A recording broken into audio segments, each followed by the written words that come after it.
Hozir yosh ayollarda muddatdan burun odat to'xtab qolgan ahvollar nihoyatda bak ko'p uchrayotadi. Endi bu ayol kishilar shu 45 yoshdan 50 yoshgacha odat ko'rib, shu vaqtda to'xtagan bo'lsa bu odat. Biz buni normal bo'lgan klimatriya davriga kirish deb ataydik. Lekin hozir 25 yosh, 30 yosh, hatto 40 yoshga bormay turib, odat to'xtab qolgan ayollar bak ko'p. Endi bu nima sababdan kelib chiqadi degan chig'imizda buning sabablari bak ko'p. Masalan, tuxumdan xizmatini yaxshi olmasligi, bola yotquninki ichki pardasining ziyoda bak nefis ulab ketishi, tuxum to'sh nechisidinki uzilib ketishi, uningdan bilak homildorlikni saqlash dorining ko'p iste'mol qilish, ko'p bola qirdirish, ko'p bola tushib ketish qatorliqlarmi ayollarninki mush odatiniki muddatini to'xtab qilishini keltirib chiqib qo'yishi mumkin. Endi biz bu yerda tafsil to'xtalib o'tmayli. Endi mushu odati to'xtig'ili qo'pqan ayollarda badanida zot qonda o'zgarish o'tdi. Ayollar diqqat qilib olinglar, balkim mushu alomatlar sizlarda ko'rgan bo'lsa, yaqin kelgusida balkim sizlardami odat to'xtab qolishi mumkin. Birinchidan, ba'zi ayollarda tuyuqsiz odati to'xtab qilib, 2-3 oy to'xtab qilib, undan keyin qaytadan normallashishi mumkin. Yana shunda 2-3 oy to'xtab qilib, yana qaytadan uzun normallashishi mumkin. Bu model ayol kishilarda odatninki yaqin kelgusida to'xtab qolganligining tipik ifodasi. Ikkinchidan, his qanida o'zgarish o'tdi.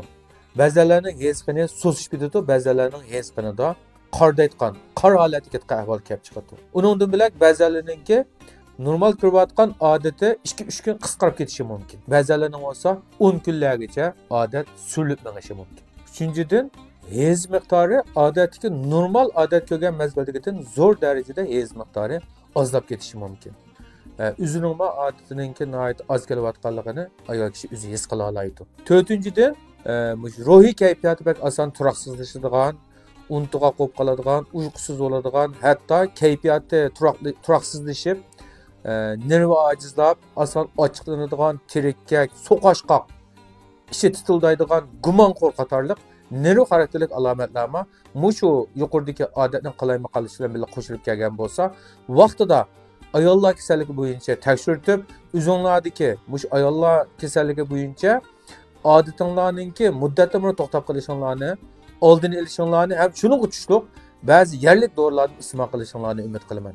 Bizningki yerlik tibobatda bo'lsa, mushuning o'xshash odati ozlab ketgan yoki bo'lmasa odat ravon bo'lmagan bunda ayollar odat ko'ngil 3-4 kun qolgandan boshlab har kuni kashda mushu tizninki, ya'ni vushq tarafninki ichki vushqdan mushu tiqim, ya'ni tizning keynigacha bo'lgan paqalchaq so'ngakni 5 minut atrofida uvlab berish.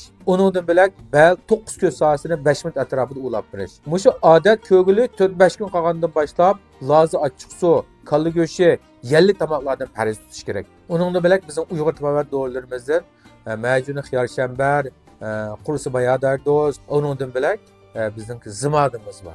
Zimad chaplab odat ravonlashtirish. Hem uzoq mezgil savdoning muzicini ichib berishma ayollarning odatini muddatdan buri to'xtab qilishdan oldini tamamen ala oladi.